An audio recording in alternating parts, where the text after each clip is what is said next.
ya kan? Jadi dia masih ingat.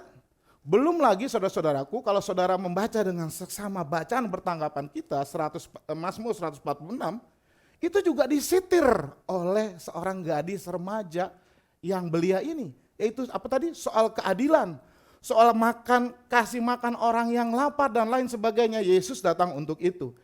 Jadi ini adalah sebuah nyanyian yang luar biasa yang keluar dari mulut seorang gadis desa yang sangat biasa. Umurnya mungkin baru 13-14 tahun. Ya, mungkin Hani umurnya berapa, Hani? Umur kamu? Hah? 15. Ya, mungkin maksimal seumur Hani lah. Ya, ketika Maria didatangi oleh malaikat dikatakan kamu dapat kasih karunia Tuhan dan kamu akan hamil. Tetapi kaget dong, syok dong. Oh, dikatakan aku belum bersuami. Bagaimana aku? Itu sebenarnya aslinya adalah aku belum pernah bersetubuh dengan orang lain. Tetapi responsnya adalah dia percaya kalau ini kehendak Tuhan maka itu baik dan benar adanya. Dan nyanyian Maria ini dalam bahasa Latin disebut Magnificat. Ya. Dan itu sering dikatakan bahwa ini adalah Magnificat. Kenapa Magnificat bahasa Latin? Sebenarnya dalam bahasa Inggris juga kita dengar kata magnify. Magnify itu kan adalah membesarkan. Kaca pembesar, magnifier. Jadi memang disebut Magnificat karena memang isinya adalah memuliakan, membesarkan nama Juru Selamat Tuhan Yesus Kristus. Dan saudara-saudaraku, biarlah sosok Maria yang sederhana namun saleh, ya, dengan nyanyiannya yang adalah sebuah doa yang luar biasa, kita akan lihat nanti, yang merupakan respons dia atas teofani, pernyataan Allah bagi dia, itu boleh menginspirasi kita di dalam menyembah Allah. Tidak saja di gereja, tapi dalam kehidupan kita sehari-hari. Supaya kita menyembah Allah dengan lebih benar lagi. Supaya kita menyembah Allah tidak berdasarkan preferensi kita, kesukaan kita. Tapi seperti Maria, ya, dia menyembah Allah berdasarkan keinginan Tuhan. Dan biarlah ibadah kita juga seperti itu. Bukan karena kesukaan, bukan karena musik, bukan karena pendetanya yang jago khotbah dengan retorika dan komedi-komedinya. Tetapi harus berpusat kepada Kristus. Jadi ibadah kita adalah ibadah yang kristosentris. Karena itulah ibadah yang berkenan kepada Allah. Dan banyak saudara-saudaraku contoh dia dalam Alkitab ibadah yang sudah dilakukan dengan baik. Tapi apa kata Tuhan? Aku benci ibadahmu. Bahkan kepada Raja Daud ketika dia beribadah luar biasa, dia menari, dia kerahkan semua alat musik. Tapi Tuhan mencelakakan dia. Dia bilang bukan begitu caranya beribadah. So biarlah kita belajar dari nyanyian Maria, dari sikap Maria dalam beribadah dan berdoa. Kembali lagi semua harus berdasarkan firman. Mari saudara-saudara, kita berdoa sebelum kita membaca firman Tuhan. Bapa, kami kembali datang memohon kepadamu untuk menolong kami di dalam segala kelemahan kami. Agar Engkau dapat menundukkan pemahaman kami yang terbatas dan rapuh. Serta iman kami yang lemah supaya dengan firman-Mu, jiwa kami dapat dikuatkan, diteguhkan dan diberi pengertian yang baru. Dan agar kami dapat memberikan pujian, penyembahan dan ibadah kami kepadamu. Ibadah yang keluar dari lubuk hati kami yang paling dalam apa adanya. Dan tentunya sesuai dengan keinginan-Mu. Kami hanya memohon ini di dalam nama Yesus Kristus. Amin. Mari saudara kita baca, saya akan bacakan bagi saudara. Sebentar ya, tadi nyanyi, sekarang ngomong jadi agak kering. Saudara masih bangun? Ya, bantu saya juga untuk bangun di situ ya. Mari. Lukas 1 ayat 46 sampai dengan 56 kita baca. Judulnya apa? Kalau di handphone ada judulnya enggak ya? Judulnya disebut di situ nyanyian pujian Maria. Wah, ini ayat yang luar biasa lagi. Saya sarankan saudara untuk merenungkan kembali di masa-masa Natal ataupun Advent ini. Lalu kata Maria ayat 46, jiwaku memuliakan Tuhan dan hatiku bergembira karena Allah juru selamatku. Sebab ia telah memperhatikan kerendahan hambanya. Sesungguhnya mulai dari sekarang segala keturunan akan menyebut aku berbahagia. Karena yang Maha Kuasa telah melakukan perbuatan-perbuatan besar kepadaku, dan namanya adalah kudus. Dan rahmatnya turun-temurun atas orang yang takut akan Dia.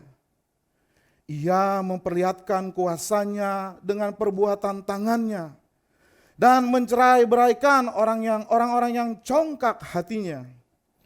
Ia menurunkan orang-orang yang berkuasa dari tahtanya dan meninggikan orang-orang yang rendah. Ia melimpahkan segala yang baik kepada orang yang lapar dan menyuruh orang kaya pergi dengan tangan hampa. Ia menolong Israel hambanya karena ia mengingat rahmatnya seperti yang dijanjikannya kepada nenek moyang kita, yaitu kepada Abraham dan keturunannya untuk selama-lamanya. Dan Maria kira-kira tinggal 3 bulan lamanya bersama dengan Elisabet lalu pulang kembali ke rumahnya. Saudara-saudaraku, keadilan, sukacita, dan keselamatan adalah 3 hal yang dibawa oleh Tuhan Yesus ke dunia ini ketika Ia datang, lahir, dan melayani selama 3,5 tahun dan kembali ke surga. Dan 3 hal ini pula yang akan Dia bawa nanti kalau Dia datang di awan-awan. Keadilan, sukacita, dan keselamatan akan dinyatakan secara sempurna. Mungkin keadilan sudah ada dikit-dikit sekarang, tapi belum sempurna.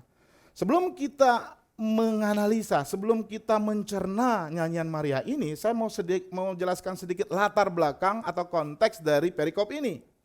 Yang pertama tadi saya sudah katakan, dia adalah seorang gadis remaja yang polos, ya, belum menikah, sekalipun dia sudah bertunangan dengan Yusuf.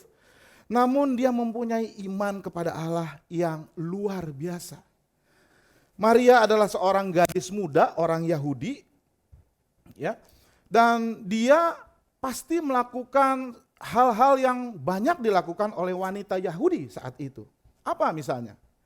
Misalnya dia menghafal kitab suci. Itu sebabnya tadi saya katakan di dalam nyanyiannya itu ada pujian Maria. Pujian Hana. Ya, pasti dia membaca kitab Hana. Kemudian juga ada dari Mazmur 146 yang tadi soal keadilan, kasih makan orang lapar dan lain sebagainya, dan akan menurunkan orang yang congkak. Itu semua merefer kepada Mazmur 146. Maria yang umurnya baru 13 tahun, dia hafal firman Tuhan, bahkan di dalam doanya dia merujuk kepada firman yang sudah dia terima. Saudara-saudaraku, satu pelajaran awal di kita. Semakin kita banyak membaca, mencerna, menghafal, menyimpan dalam hati firman Tuhan, maka saudara-saudaraku, kita akan menemukan bahwa ketika kita berdoa, kita akan selalu berpaling kepada firman Tuhan. Kata-kata yang keluar dari mulut kita, itu biasanya bahasa yang ada dalam firman Tuhan. Dan inilah yang dicontohkan oleh Maria di dalam nyanyian Maria yang juga merupakan doa dia, saudara-saudaraku. Dan kita baca bahwa doa ini dikeluar dari mulut Maria karena dia diinspirasi oleh Roh Kudus. Itu sebabnya saudara-saudaraku, ketika kita berdoa, maka kita harus memohon supaya Roh Kudus yang udah ada di dalam hati kita menginspirasi kita. Doa yang diinspirasi oleh Roh Kudus tidak akan mengeluarkan kata-kata yang aneh, yang tidak bisa dimengerti, ya, atau kalimat-kalimat yang keluar dari firman. Tetapi doa yang diinspirasi oleh Roh Kudus akan melahirkan kalimat yang gak jauh dari firman Tuhan itu sendiri. Hal kedua, saudara-saudaraku, Maria itu belajar untuk trust sama Tuhan.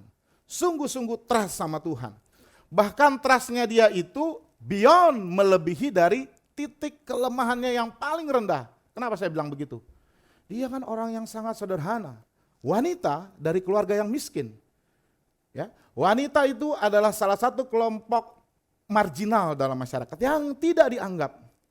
Ya, kelompok yang tidak dianggap dalam masyarakat Yahudi saat itu adalah wanita, kemudian anak-anak, ya, itu nggak dianggap semuanya. Ya.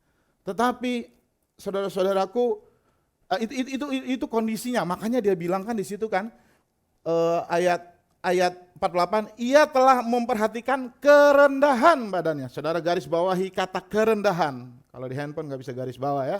Kalau garis bawah nanti baret handphonenya. Tapi kerendahan ini adalah satu kata kunci yang penting. Dia merasa bahwa dia ini rendah. Dia adalah seorang wanita, ya, yang masih muda lagi, nggak dianggap. kemudian lahir dari keluarga yang bukan terhormat, hanya dari keluarga biasa. Tetapi itulah kondisinya.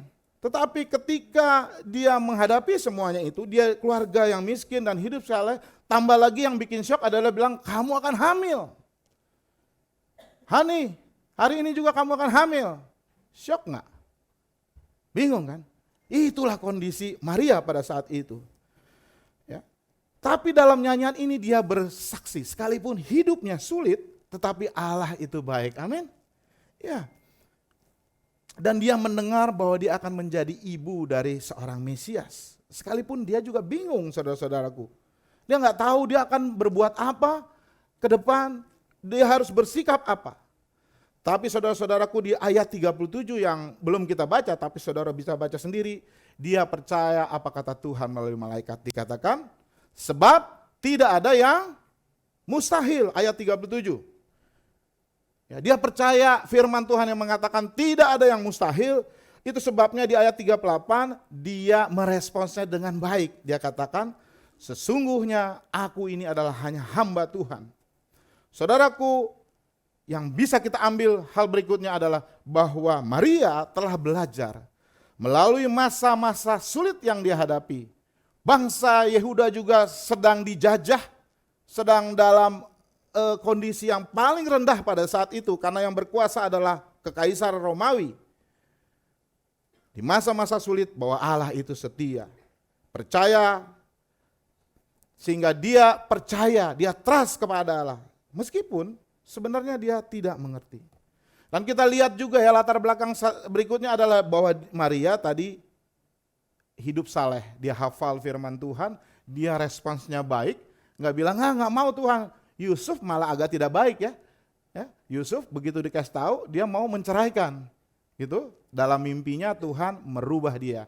Tapi kalau Maria spontannya itu langsung terima. Sebab aku ini hanya hamba Allah. Sebab bagi Tuhan tidak ada yang mustahil. Habis itu dia merangkai sebuah nyanyian yang dia nyanyikan pada saat dia di rumah saudaranya yang namanya Elizabeth. Ya. Jadi saudara-saudaraku, imannya yang dia pupuk sejak kecil tentu dengan bantuan orang tuanya, itu sudah menyiapkan dia untuk menghadapi segala macam kejutan dalam hidupnya. Termasuk kejutan ini yang datang dari malaikat. Ya. Dan kita baca juga di ayat 27 dan 34, Maria adalah seorang perawan. Ya.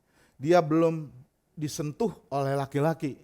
Saudara-saudaraku, jangan menganggap bahwa di waktu dulu itu memang wanita begitu semua, enggak. Ya, pada saat itu sebenarnya tidak jauh berbeda dengan kita.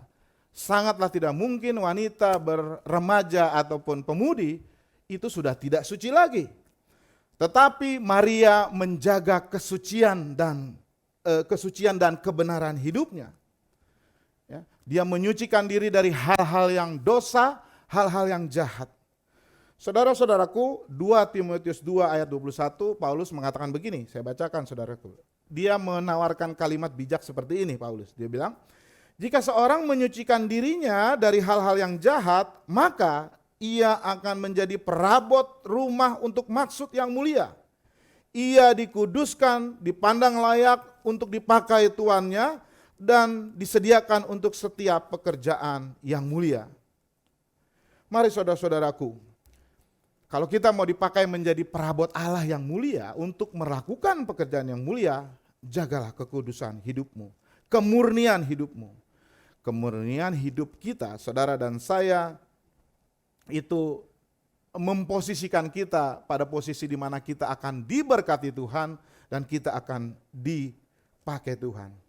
Dan saudara-saudaraku, di sini ketika malaikat ya, sebelum dia nyanyi, ketika malaikat kasih tahu, dia mempunyai pengertian siapa anak yang akan dia lahirkan.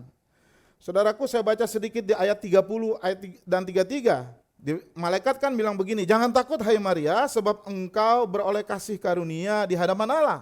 Sesungguhnya engkau akan mengandung dan akan melahirkan seorang anak laki-laki dan hendaklah engkau menamai dia Yesus. Ia akan menjadi besar dan disebut anak Allah yang maha tinggi. Dan Tuhan Allah akan mengaruniakan kepadanya tahta Daud bapa leluhurnya.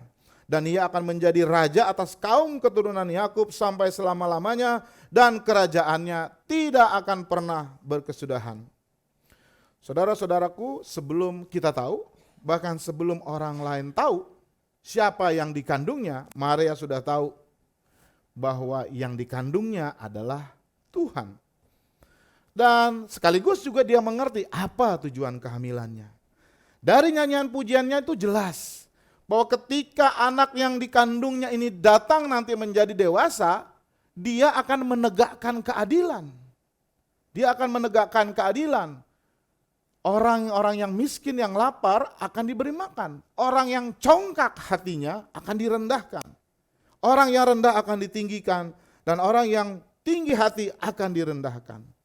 Dan saudara-saudaraku, ini berarti dia sudah tahu ada juru selamat. Dia dipakai Tuhan untuk menjadi sarana bagi Allah untuk melaksanakan rencananya. Apa itu? Yaitu menyelamatkan seluruh isi dunia manusia, khususnya bagi mereka yang percaya kepadanya. Jadi saudara-saudaraku, nyanyian pujian Maria ini sebenarnya sebuah berita Injil. Dan itu berita Injil yang pertama di Perjanjian Baru yang dikeluarkan oleh seorang wanita yang namanya Maria. Saudara-saudaraku, sekali lagi bahwa nyanyian ini, himne ini diinspirasi oleh Roh Kudus. Ya, sehingga isinya menguraikan tentang keberadaan dia dan manusia lain yang rendah, tetapi juga isinya itu banyak hal tentang karakter Allah, sifat Allah.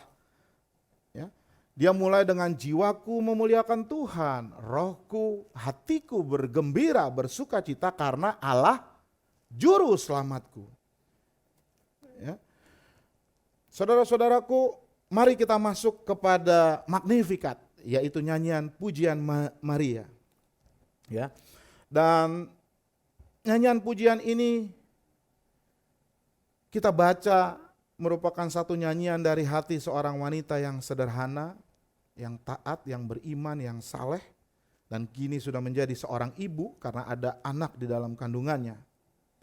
Dan saat itu juga nyanyiannya itu memproklamasikan bahwa akan ada lembaran yang baru bagi umat manusia. Karena terang itu telah datang. Dan terang itu adalah, dan sang terang itu hidup untuk kita. Saudara-saudaraku, nyanyian ini terdiri dari 2 bait, 2 stanza istilahnya. Yaitu bait pertama ayat 46 sampai ayat 50. Temanya adalah kasih karunia yang sesungguhnya tidak layak diberikan. Kita ini enggak layak mendapatkan kasih karunia Tuhan. Itulah yang diungkapkan Maria di dalam baitnya, stansanya yang pertama, yaitu dari ayat 46 sampai 50. Lalu bait yang kedua, stanza yang kedua dari nyanyian ini adalah ayat 51 sampai ayat 55. Yang bertemakan adalah kekuatan Allah yang menyelamatkan. Mari kita lihat sekarang bait yang pertama. Yang bertema adalah kasih karunia yang sesungguhnya tidak layak diberikan bagi orang yang sudah menerimanya. Undeserved grace. Maria menggambarkan bahwa dia menerima kasih karunia Allah. Dan kasih karunia Allah itu disampaikan secara pribadi. Itu sebabnya di situ ada kata tangan, saudara-saudaraku. Ayat 51 dikatakan dengan perbuatan tangannya. Saudara-saudaraku, berarti Maria sedang menggambarkan bahwa Allah yang bertemu dia itu adalah seperti sosok manusia yang ada tangannya, betul? Ya, jadi dia merasakan bahwa karunia Allah itu disampaikan kepada Maria secara pribadi. Lalu di ayat 47 dikatakan apa? Ayat 47, dan hatiku bergembira karena Allah juru selamatku. Saudara-saudaraku, orang yang membutuhkan juru selamat hanyalah orang yang berdosa, betul? Orang kalau udah nggak punya dosa ya nggak butuh juru selamat, karena dia pasti selamat. Tapi orang yang berdosa itu butuh juru selamat, penuntun dia menuju keselamatan. Dan Maria yang hidupnya saleh, hidupnya suci, merasakan bahwa dia butuh juru selamat. Itu artinya dia mengakui dosa-dosanya. Paling tidak dosa keturunan yang dibawa dari Adam dan Hawa. Dan pasti dia juga berbuat dosa maupun berdosa kecil, pasti ada. Itu sebabnya dia katakan bahwa jiwaku memuliakan Tuhan, hatiku bergembira karena Allah juru selamatku. Maria melihat dirinya bukan sebagai keturunan kaum yang dipilih Tuhan dan tidak berdosa, tidak bernoda. Di mana dia lahir mungkin tanpa natur dosa. Enggak, semua manusia itu membawa natur dosa. Original sin, ya, sinful nature. Makanya anak-anak kita enggak perlu diajarin untuk berbuat dosa, benar? Ya, ketika dia berbohong kepada kita, bisa saja. Nah itu semua adalah karena memang sinful nature atau natur dosa memang sudah ada. Dan inilah yang diakui oleh Maria. Ia mengaku sebagai orang berdosa dan kita juga sama. Kita adalah orang-orang berdosa yang membutuhkan juru selamat. Amin. Ya. Dan inilah tema yang dari 3 itu adalah tema tentang keselamatan. Yang dibawa oleh Tuhan Yesus, yang disaksikan oleh Maria melalui nyanyian Magnificat itu. Bahwa ada keselamatan di dalam kedatangan Kristus. Baik yang pertama maupun yang nanti yang kedua. Saudara-saudaraku, di dalam Magnificat ini juga ayat di 48a dikatakan, sebab ia memperhatikan kerendahan hambanya. Itu artinya Allah yang maha kuasa itu melihat kondisi hambanya, dalam hal ini Maria, tetapi juga kita semua yang rendah dan hina. Secara harfiah, Maria melihat kerendahannya baik di mata dunia, ya, di mata dunia artinya di mata orang-orang Yahudi dia adalah kelompok masyarakat yang rendah, tetapi juga dia adalah rendah di mata Allah. Karena dia adalah manusia berdosa. Kalimat Maria mengatakan kepada kita bahwa ia merasa sama sekali enggak layak untuk dipilih Allah. Karena dia hanya seorang gadis miskin di antara ribuan orang lain yang hidup miskin pada saat itu. Dari sebuah bangsa yang sedang tertawan oleh kekaisaran Romawi. Dengan perkataan lain sebenarnya dia terkejut, dia terheran-heran. Ya, kenapa Tuhan mau melakukan itu? Belum lagi dia melihat perbedaannya antara cara Tuhan memilih dengan cara manusia memilih.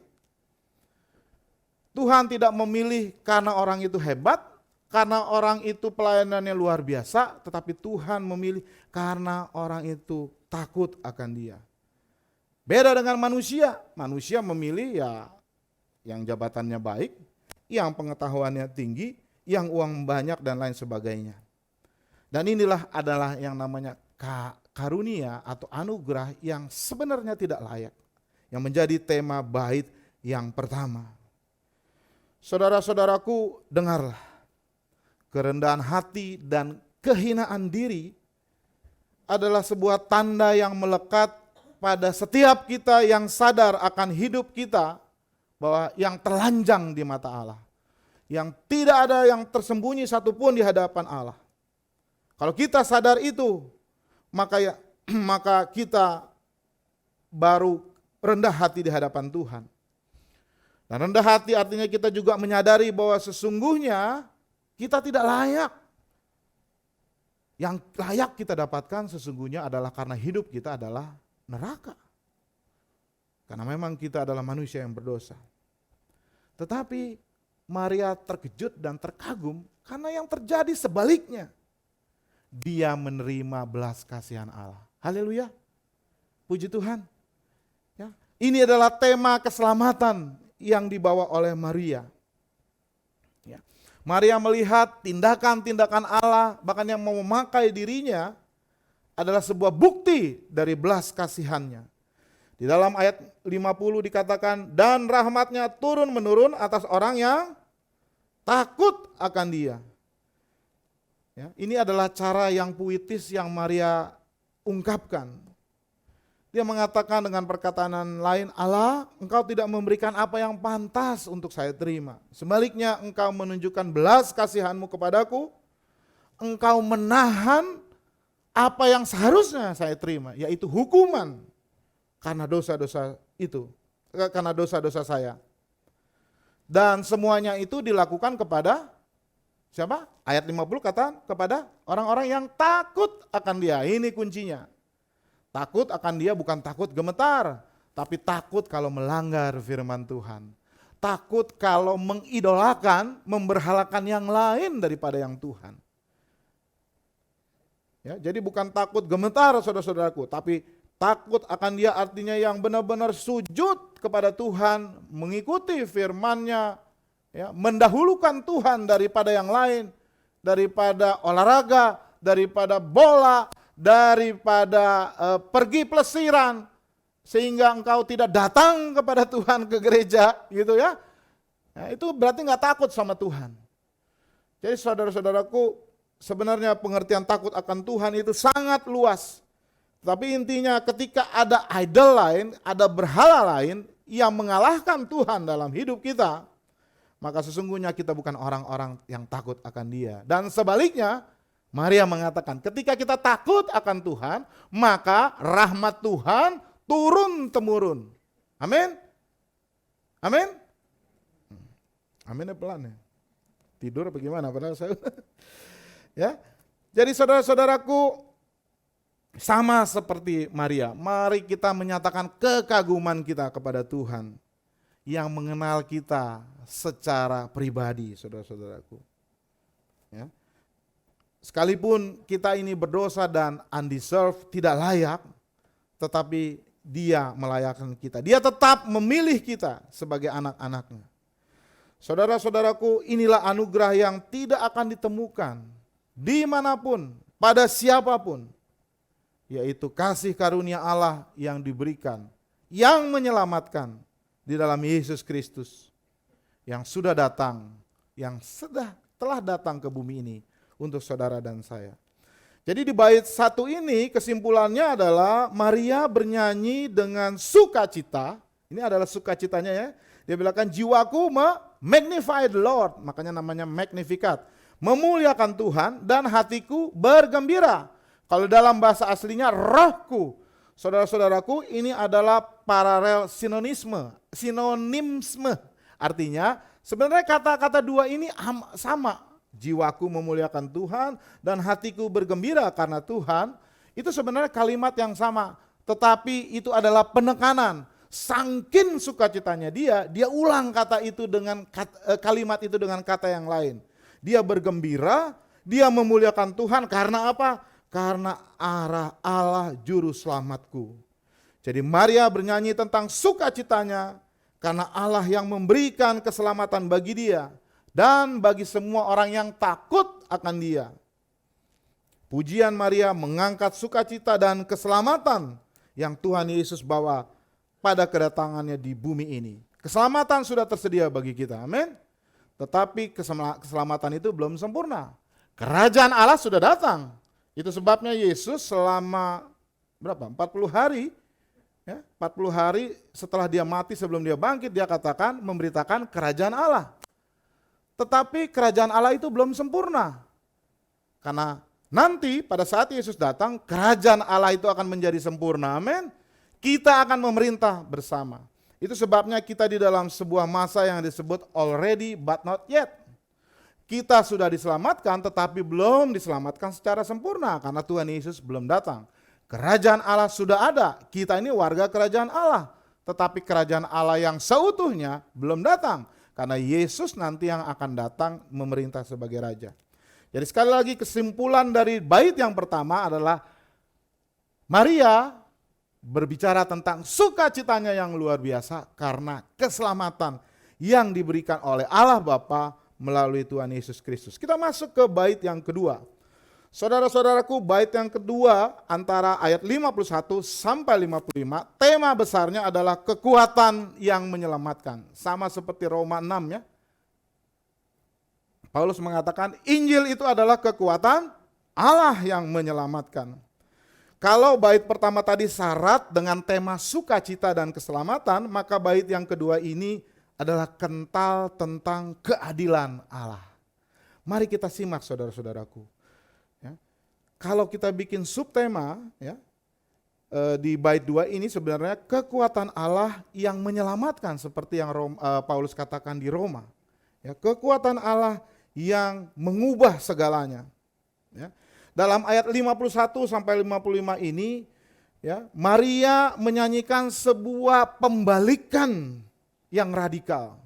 Dan inilah keadilan. Kenapa? Karena Tuhan katakan, coba kita baca ya, saudara-saudaraku, ia, ayat 51, ia memperlihatkan kuasanya dan dengan perbuatan tangannya untuk mencerai-beraikan orang yang congkak hatinya, orang yang sombong, orang yang dipenuhi dengan kekuasaan. Lalu dikatakan lagi, dia menurunkan orang-orang yang berkuasa dari tahtanya dan meninggikan orang-orang yang rendah. Itu yang akan Tuhan Yesus bawa.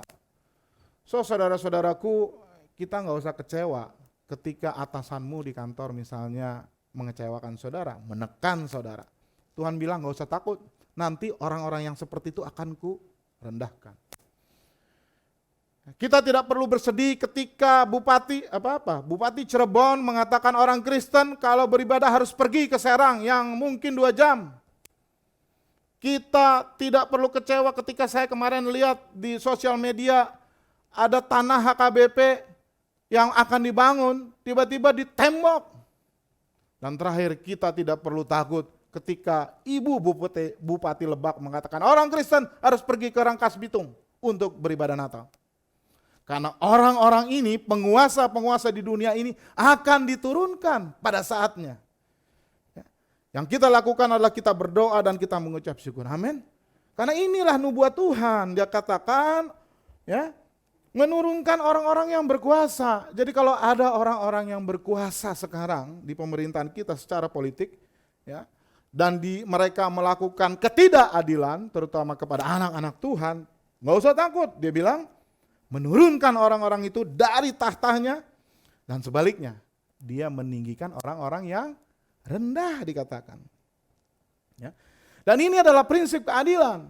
Sekarang mungkin gak adil, tapi nanti Tuhan Yesus datang, ataupun sebelum Tuhan Yesus datang pada waktu dia, maka keadilan itu akan ditegakkan. Amin.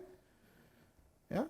Dan lalu dikatakan lagi bahwa dia melimpahkan segala yang baik kepada orang yang lapar dan menyuruh orang kaya pergi dengan tangan hamba.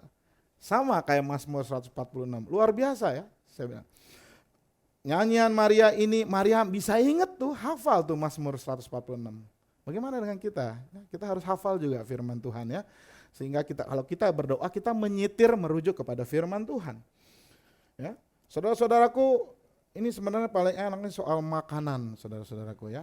Di Mazmur 23 Tuhan katakan, aku menyediakan hidangan.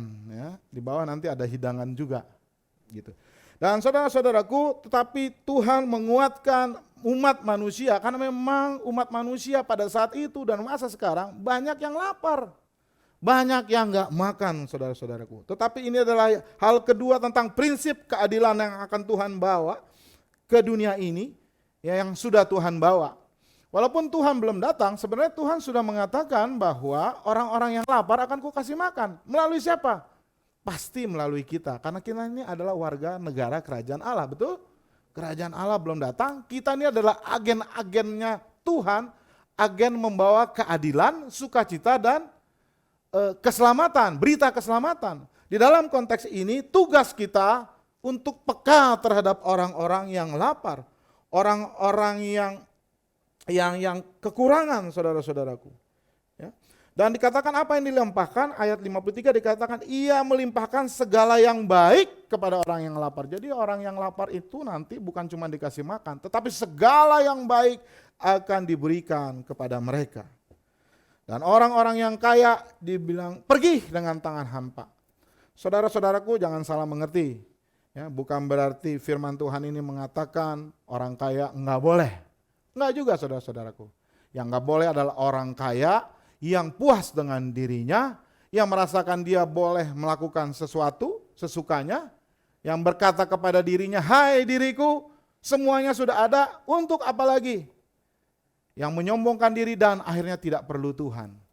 Hati-hati saudara, orang kaya seperti itu satu saat Tuhan bisa bilang, hai kamu orang kaya tapi bodoh, malam ini juga ku cabut nyawaku. Ya. Tetapi orang kaya gini kalau nggak dicabut sama Tuhan, jangan salah sangka, nanti pada saat Tuhan Yesus datang, dia bilang pergi ke neraka, tangan hampa. Artinya nggak bisa dibawa itu kekayaannya. Jadi saudara-saudaraku, ini sekali lagi menggambarkan keadilan Tuhan yang Tuhan bawa, yang sudah Tuhan bawa ketika dia datang dan melayani di bumi ini, dan yang akan dia bawa lagi dan sempurnakan ketika Yesus datang dalam kemuliaannya di awan-awan pada kali yang kedua. Jadi saudara-saudaraku, di sini Tuhan adalah memberikan sebuah kekuatan yang menyelamatkan. Orang yang tak berdaya karena ditindas penguasa akan mendapatkan kelegaan. Orang yang tidak makan akan diberi makan oleh Tuhan. Dan orang-orang yang rendah seperti Maria akan ditinggikan oleh Tuhan. Saudara-saudaraku, Tuhan Yesus sendiri katakan di dalam Lukas 14 ayat 1. Dia katakan, setiap orang yang meninggikan diri akan direndahkan, dan orang yang merendahkan diri akan ditinggikan. Dan Tuhan Yesus juga berkata tentang orang yang lapar, dikatakan dalam Matius 5 ayat 6, berbahagialah orang yang lapar dan haus akan kebenaran, karena mereka akan dipuaskan. Saudara-saudaraku, dalam konteks bahwa dia mengangkat tinggi orang yang rendah, Rasul Paulus juga mengatakan di dalam 1 Korintus 1 ayat 27-29, karena apa yang dipandang manusia sebagai sebuah yang rendah, itu justru dianggap tinggi oleh Tuhan. Apa yang dianggap manusia itu tinggi karena kekuasaan, karena kekayaan, dan karena kepintaran, itu akan direndahkan oleh Tuhan. Saya bacakan dalam 1 Korintus 27-29, dikatakan, tetapi apa yang bodoh bagi dunia dipilih Allah untuk memalukan orang-orang yang berhikmat. Dan apa yang lemah bagi dunia dipilih Allah untuk memalukan apa yang kuat. Ayat 28, dan apa yang tidak terpandang dan hina bagi dunia dipilih Allah, bahkan yang tidak berarti dipilih Allah untuk meniadakan yang berarti. Supaya jangan ada seorang manusia pun yang memegahkan diri di hadapan Allah. Saudara-saudaraku, keadilan pasti akan ditegakkan. Karena Tuhan melalui Nabi Amos juga mengatakan, keadilan akan mengalir seperti air, dan kebenaran seperti aliran yang tak putus-putusnya. Jemaat yang saya kasih dalam Tuhan Yesus Kristus, nyanyian pujian Maria yang kita renungkan pada pagi hari ini mengajarkan dengan jelas apa yang Tuhan Yesus telah bawa ketika dia lahir dan melayani di dunia ini. Antara lain dia membawa keadilan, sukacita, dan keselamatan. Dan 3 hal ini juga sekali lagi yang akan dia bawa ketika dia datang pada kali yang kedua. Oleh karenanya sebagai umat yang menaruh percaya dan iman kepada Yesus Kristus sebagai Tuhan dan Juru Selamatmu, hari ini kita diingatkan untuk menjadi pembawa keadilan, pembawa sukacita bagi orang yang sedang meratap, yang sedang susah hati, dan juga membawa berita keselamatan kepada dunia yang gelap ini, pada dunia yang sedang menuju kehancuran ini. Pertanyaannya, maukah saudara? Silakan saudara bersaat teduh sejenak dan beri jawaban saudara hanya kepada Allah saja. Amin. Silakan bersaat teduh sejenak. Sementara itu para pemain musik saya undang untuk maju ke depan. Nyanyian pujian Maria. Mungkin sebagian besar dari saudara sudah mengetahui lagu ini. Kita menyanyi ya.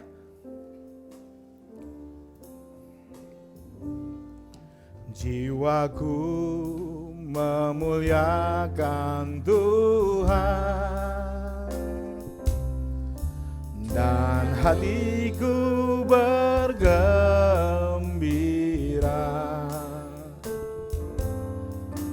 karena Tuhan Allah Juru Selamatku,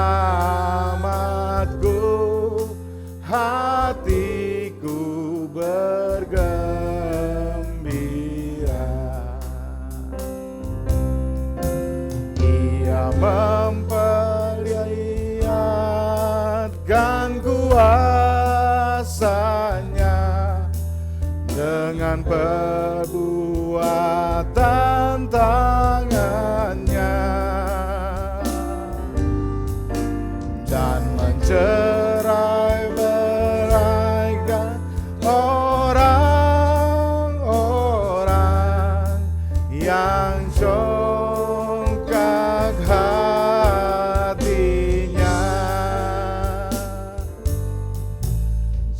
Jiwaku memuliakan Tuhan,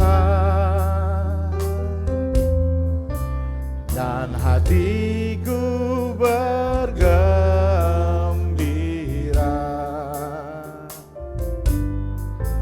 karena Tuhan Allah Juru Selamatku, hatiku bergembira. Saudara mau bersama-sama Maria menyanyikan pujian ini bagi Tuhan?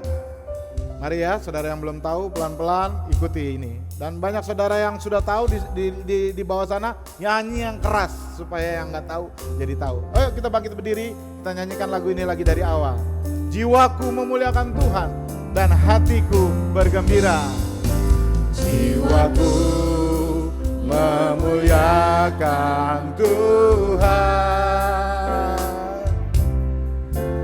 dan hatiku bergembira, karena Tuhan Allah Juru Selamatku. Tuhan Allah Juru Selamatku, hatiku bergembira.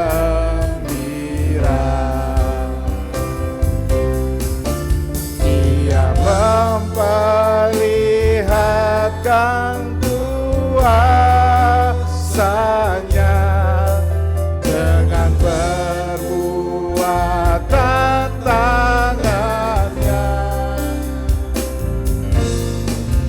dan mencerai-beraikan orang-orang yang congkak hatinya. Jiwaku memuliakan Tuhan, hatiku bergembira, hatiku bergembira,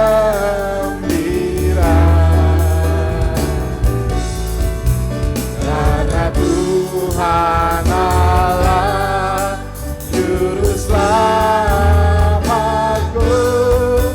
hatiku bergembira. Sekali lagi katakan, karena Tuhan Allah Juru Selamatku. Karena Tuhan Allah Juru Selamatku, hatiku bergembira. Mari kita berdoa.